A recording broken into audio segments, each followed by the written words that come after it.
गुजर हुए। हम इसके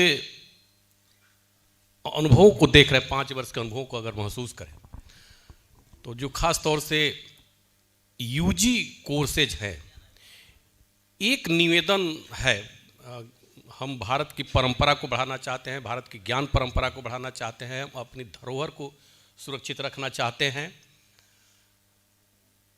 हम अपने पुराने ज्ञान विज्ञान को इन्हेंस करना चाहते हैं। लेकिन यूजी एक ऐसा कोर्स है और ख़ास तौर से मानविकी विषय में और यहाँ तक कि बेसिक साइंस में भी, कि वहाँ पर छात्रों की संख्या बहुत अधिक होती है। और इस क्रम में जो उन्होंने सेमेस्टर सिस्टम दिया है, यह सेमेस्टर सिस्टम हमारे टीचिंग लर्निंग प्रोसेस को प्रभावित कर रहा है। ये मेरा मानना है और मेरा ही नहीं मानना है, हम लोग जो ऑब्जर्व किए हैं टीचिंग लर्निंग प्रोसेस को यह बड़ा प्रभावित कर रहा है सर।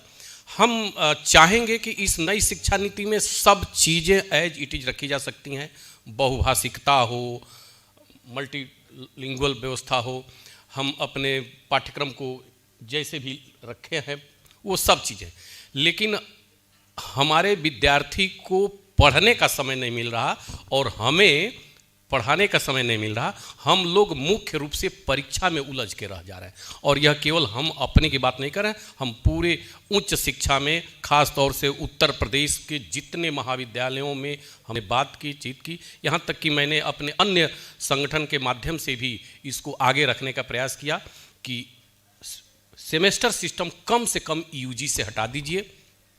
सेमेस्टर सिस्टम वहीं अच्छा है जहाँ पे छात्रों की संख्या लिमिट में होती है। यह व्यवस्था हमें बहुत प्रभावित कर रही है।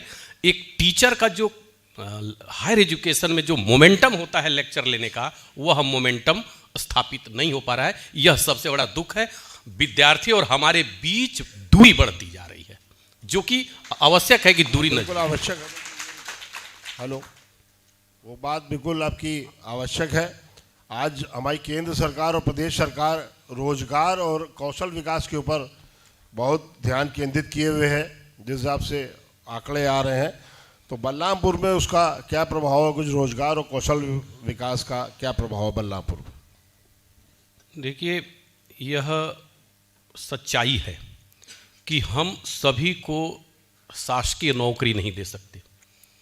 सभी को नई शिक्षा नीति में इसका ध्यान रखा गया है। चूँकि यह मंच ऐसा मंच है जहाँ से हमारी बात समाज में और शासन तक पहुँचती है, तो यहाँ से मैं ये कहना जरूर चाहूँगा कि नई शिक्षा नीति में कौशल विकास के लिए आपने पाठ्यक्रम रख दिया, लेकिन उसके पूर्व क्या आपने यह सोचा कि यह इंफ्रास्ट्रक्चर है कि नहीं है? विद्यालयों में इसकी कैसे व्यवस्था होगी?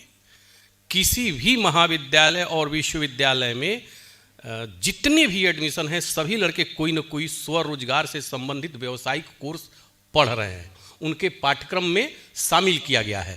लेकिन केवल वह परीक्षा दे रहे हैं और उत्तीर्ण हो रहे हैं, डिग्री मिलेगी, इसमें भी कोई दो राय नहीं है। लेकिन जो हमारा उद्देश्य है कि हम लड़कों को स्वरोजगार के लिए तैयार कर ले जाएं, उसमें बहुत ही कमी महसूस हो रही है।